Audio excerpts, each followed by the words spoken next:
Welcome to the Emisarios Unidos de Luz channel. If you enjoy this near-death experience story, consider giving it a like and subscribing to the channel. Now let's start with the story. I was fighting in Afghanistan when an IED exploded, propelling my body some 15 feet. I was unconscious for several minutes after the explosion, and then I remember, in my semi-conscious state, being carried on a field gurney and then transported to the field hospital via helicopter. Inside the helicopter, I remember watching from a position above my body as the response team worked on me. Once inside the hospital, I remember soberly surveying the commotion beneath me as the medics tended to the wounded from my perch in a roof corner of the tent. I remember looking down from a position directly above my body, and even looking at the tent from an elevated position outside of the tent, as if I was in 3 positions simultaneously. I must have flatlined because the doctor was applying the defibrillator when I began to feel myself being pulled upward. I wasn't in any way distressed as I traveled upward. In fact, I can't remember ever feeling as vivacious as I felt in that moment. I suddenly became aware that I was traveling in a very dark tunnel, and at the far end of that tunnel, I saw what initially appeared as a very bright star that weakly illuminated it. As I traveled through the tunnel at an incredible speed, I watched the star grow in size, such that the closer I drew to the star, the more its form resembled that of a sun. I began to realize that the light was actually a divine presence that was drawing me to make contact with it and to merge with it. The light exuded a magnificence and grandeur that I cannot describe with words. I began to regard the light with awe and reverence, and all around me, I was able to discern what appeared to be robed holy men reverently and earnestly praying to God. They were all dressed in finely crafted robes, or togas, and they appeared to be the holy men of various beliefs. The holy men reminded me of pictures in those books that discuss the culture and beliefs of an ancient religion or of an old-world native tribe that would occasionally borrow from the local library. I was raised in a Christian family, but even from an early age, I was intrigued by other cultures, religions, and belief systems. In my youth, I found myself delving into and even embracing the teachings or beliefs of other cultures, or religions that resonated with me. As I floated past those holy men in my journey through the tunnel, I could hear the murmur of their prayers, and I could see them gesturing as if to bless something, but I wasn't sure if they were blessing me or something else. I wanted to stop to ask them how long they had been in the tunnel, but it was at that moment that I was forcibly propelled towards the light.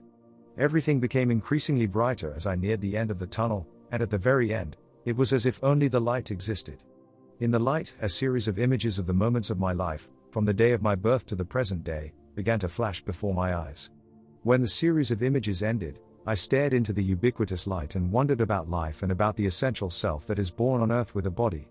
I wondered what it is that once had a body, that experienced life in a body to shed the body at the end of its earthly life. As I stared into the pure white, a sphere that radiated a brilliant golden light suddenly appeared in front of me. The sphere grew larger as it neared, and it expanded to the size of a beach ball before transforming itself into an indescribable being of pure light. As that light being floated in front of me, I studied its form and its immense stature as I wondered about its essential nature. The being appeared human in form, albeit a human of towering height and enormous build. The being's facial features appeared as if sketched with a fine ink quill, and its golden hair was immaculately presented. The being appeared to be human, yet it sparkled, cracked with electricity, and exuded a golden light, which gave the impression that that being was indeed the personification of energy.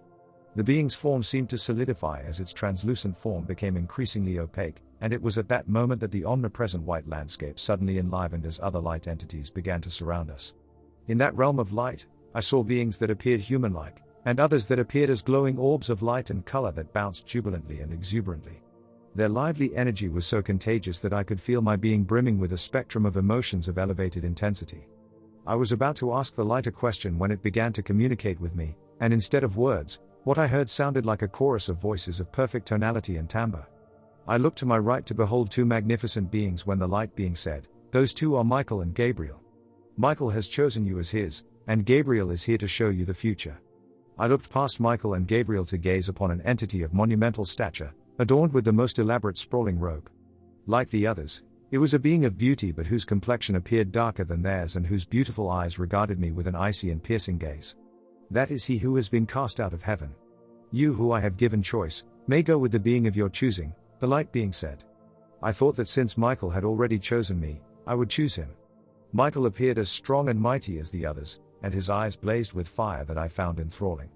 By contrast, Gabriel's eyes seemed softer and emanated understanding. I then looked to the light being before me, the being whose mesmerizing eyes were full of love, warmth, and authority. You will be my soldier, and you will walk with Michael. Gabriel, too, will come to you at times. I will send others to you, and your fruit shall not fall far from the tree, the verity of which will make itself evident during the time of the gathering, the light being said. It was then that 5 orbs of light appeared, moving ecstatically and playfully before me and the light being. The orbs were of similar size and shape, and their color varied mostly in hue, with the exception of one that was blue in color. They, like all beings here, are of you who are of me. These beings will come to you, and you will care for them more. They will fly apart, but will come together at the time of the gathering, the light being said. It occurred to me at the time that the being before me might be telling me that those beings were to be my children, but at the time, I was young and I had no plans to marry. A magnificent crystal serving platter, shimmering with the colors of the rainbow, appeared before me. The platter then shattered into thousands of pieces, and I looked at the individual pieces as they sparkled with the colors of the rainbow, but each in their own unique way. I watched as those pieces gathered together and as they began to rejoin once again to form the original platter. It occurred to me that the platter was a metaphor for creation and that the pieces of the shattered platter represented the individual souls of the universe. I began to ponder the meaning of the light being's words, and as I wondered about their meaning, I heard the light being say, "Look upon the signs that bring forth the gathering." It was then that I was drawn into an experience of the future, and I was there amongst uniformed soldiers to bear witness to them fighting against their enemy. I watched as uniformed men, some of whom were Americans, killed thousands of men, many of whom were in uniform and those who wore civilian clothing. I watched as civilians killed other civilians, men of different nations and religions, for multiple decades, and I was able to feel their suffering. What is the cause of so much suffering, and for how long will it go on? I asked in anguish. Man will prey on man until man will pray for man, the light being replied. I was then in the midst of floods on different continents, and I could feel the force of all that was happening around me as I inhaled the scent of death. I watched as hundreds of lives were lost by both animals and humans and as acres of crops were lost. Then I watched from nearby as volcanoes erupted and molten lava buried whole towns and villages and the people and animals within them. In the last vision, I watched as earthquakes destroyed parts of almost every continent, killing thousands and leveling structures. There will not only be more of what you have seen, but there will come a time when it will all happen simultaneously and at a time when man commits the sin of turning away from God and declaring himself as God, the light being explained. Archangel Michael beckoned me to go with him, and it was then that we began our journey towards the beginning of it all, towards the most inner part of the universe. In our journey, I observed as billions upon billions of planets orbited billions upon billions of suns, and as we traveled, it became evident that the density of galaxies increased the closer we drew to the center of the galaxy. I saw the universe as the nesting of wheels within wheels, whereby each level or dimension is but a layer of the boundless original. I watched as millions of light orbs systematically entered the many planets before me, just as bees flitted from flower to flower, pollinating each flower they touched. Michael showed me the life that existed on so many of the planets, and he showed me how the orbs joined with the creatures of those planets to animate them for a time. Gabriel will have more to explain to you, Michael stated on our return journey. You will never again be made to forget when we worked together, he explained as Gabriel appeared by my side. I watched with amazement as comets and asteroids casually passed me by, and the amazingly colored nebulae were striking. As we passed by the constellation of Orion, I knew that Earth was near, and it was not long after passing Orion that I noticed 2 blazing celestial bodies racing towards the Earth. It was then that I saw, in a vision, the ensuing panic and devastation as those celestial objects struck the Earth.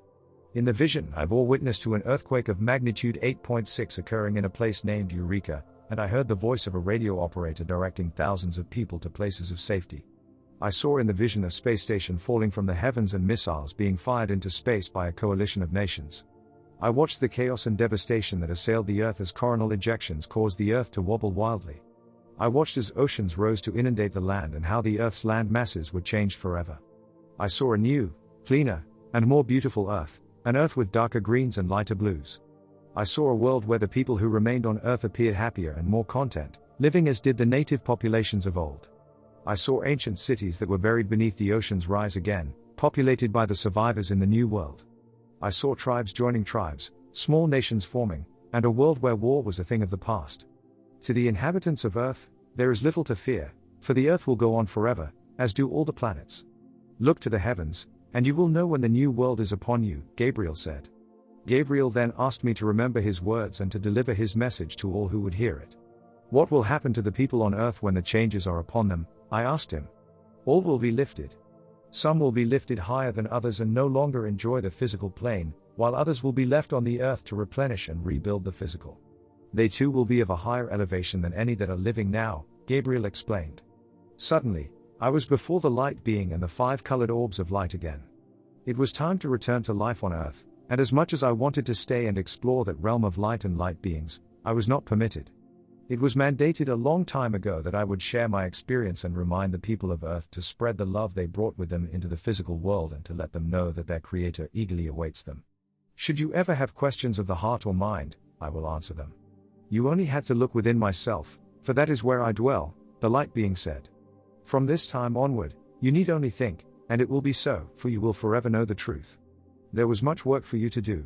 You must sweep away the road of rocks before you in order to clear your passage. Many will be brought before you because you will help with your presence.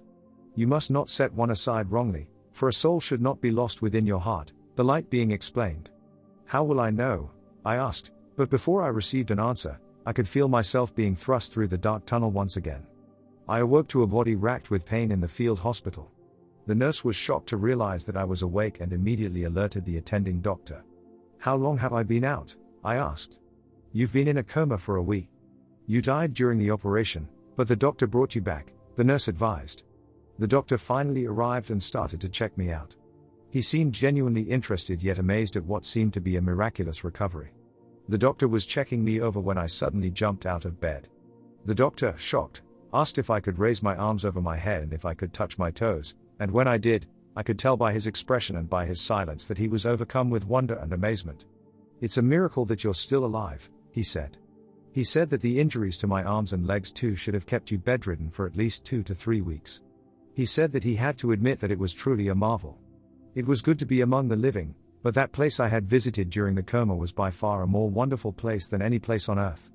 I remembered everything that happened to me in that other place, but until now, I never spoke about it to anyone, lest people think that I was crazy.